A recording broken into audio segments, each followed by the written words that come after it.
Good morning, students. Today we shall understand the third chapter, The Midnight Visitor, written by Robert Arthur from our book Footprints Without Feet. Students, this is a mysterious story of a secret agent, Ozible, who outwits another secret agent, that is Max, who visits him during midnight. That is why the title of the chapter is The Midnight Visitor. Before proceeding towards the text, let us know something about the characters. There are three characters, Ozible, Fowler and Max. Ozible, that is the main character, he is a secret agent who doesn't look like one at all.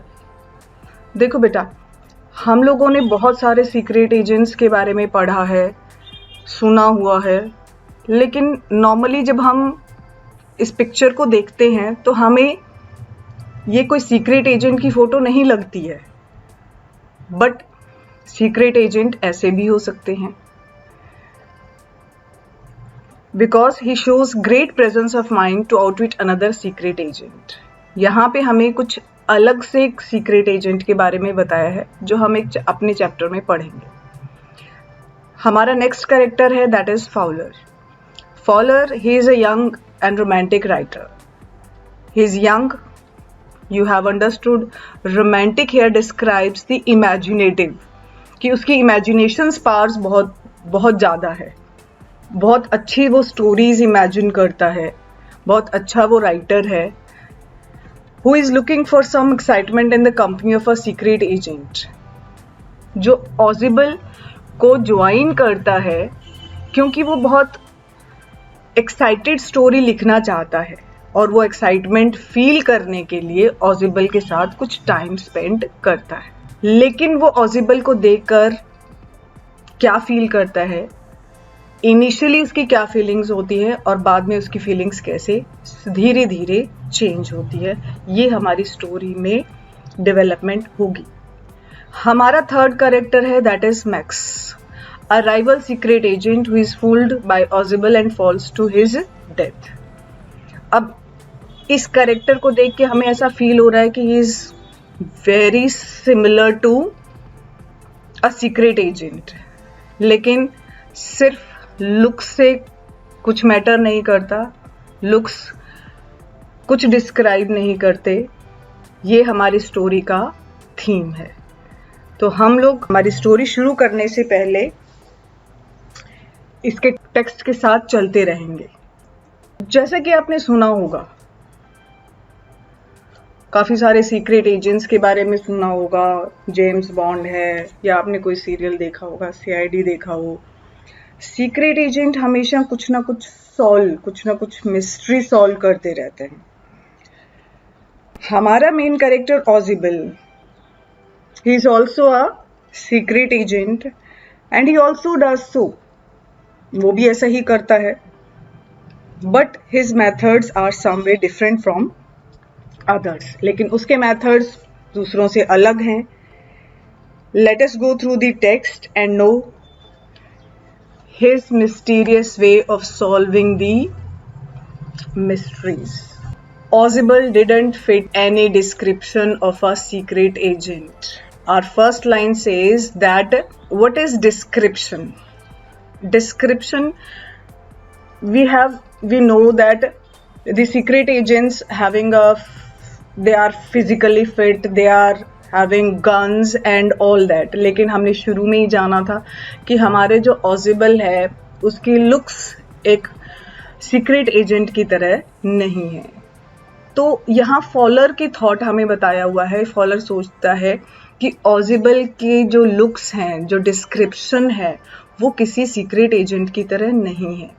Faller had ever read, जैसा कि faller ने पढ़ा होगा कि secret agents physically fit होते हैं, active होते हैं, गन होती है, लेकिन ऐसा कुछ भी हमारे Ozible के साथ नहीं है. Following him down the musty corridor of the gloomy French hotel. Situation. Now we have been told about the situation. क्या हो रहा है? Following him down the musty corridor of the gloomy French hotel. यहाँ पर faller ऑजिबल को follow कर रहा है, पीछा कर रहा है। इनिशियली हमें उस कॉरिडोर के बारे में डिस्क्राइब करे, जिस कॉरिडोर में से, जिस पैसेज में से वो जा रहे हैं, वो पैसेज कैसा है? वो मस्टी है। जब कोई भी चीज़ गीली हो जाती है तो उसमें स्मेल आने लगती है, मॉइस्ट की स्मेल आती है, दैट इज मस्टी। तो वो कॉरिडोर मस्टी है। And another thing we came to know about the corridor that it is gloomy. Gloomy means there is darkness in it. उसमें पूरा अंधेरा है।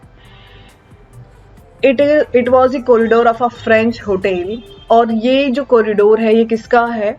एक फ्रेंच होटल का है। Where Ozible had a room, जहाँ ऑजिबल का एक रूम है। Fowler felt let down.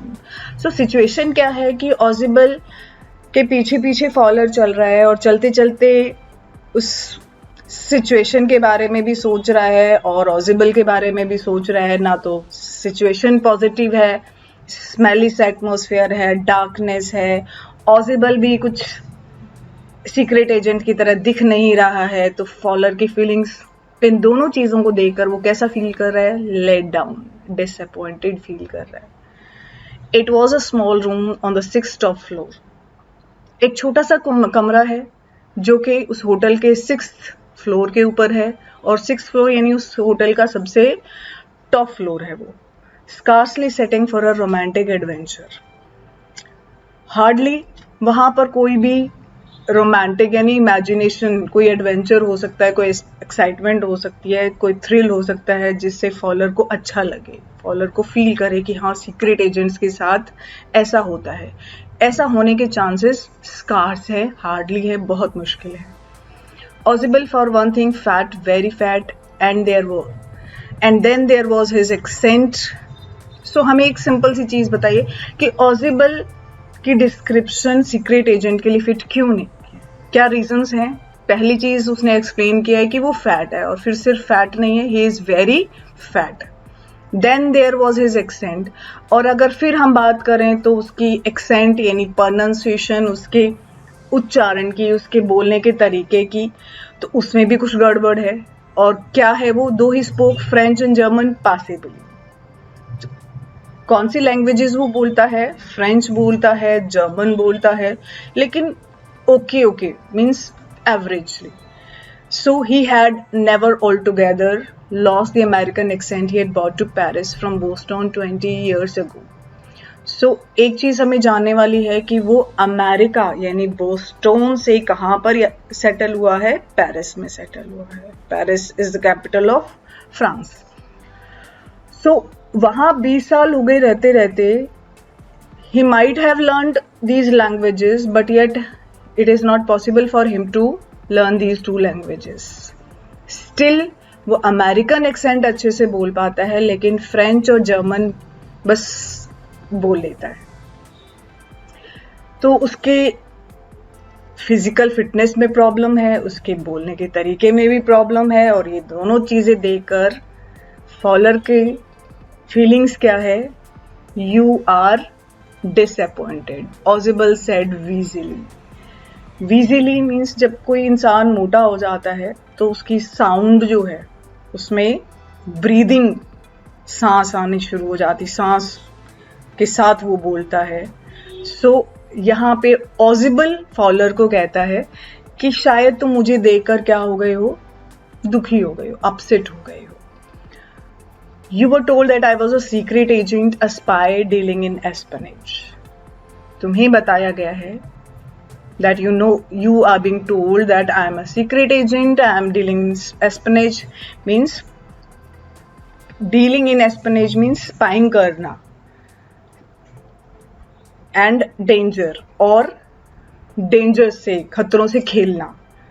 जो सीक्रेट एजेंट्स होते हैं, जो स्पाइज होते हैं, उनका काम क्या होता है? खतरों से खेलने का, उनके साथ डील करने का, और वही ये काम ऑजिबल कर रहा होगा।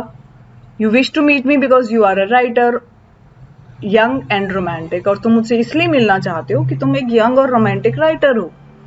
You envisioned mysterious figures in the night, the crack of pistols, drugs in the wine.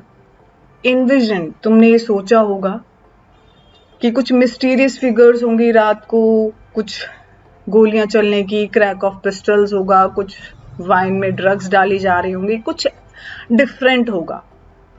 Instead, you have spent a dull evening in a French music hall with a sloppy fat man who, instead of having messages slipped into his hand by dark-eyed beauties, gets only a prosaic telephone call.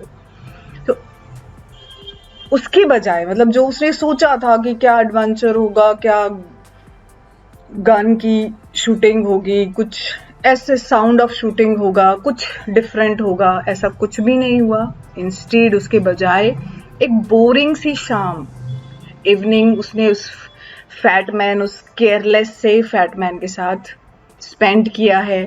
Having messages slipped into his, मतलब उसके पास simple, instead of some secret messages coming, उसके पास कोई message नहीं आया है, बल्कि एक सिंपल सी प्रोजिक यानी ऑर्डिनरी सी टेलीफोन कॉल आया है.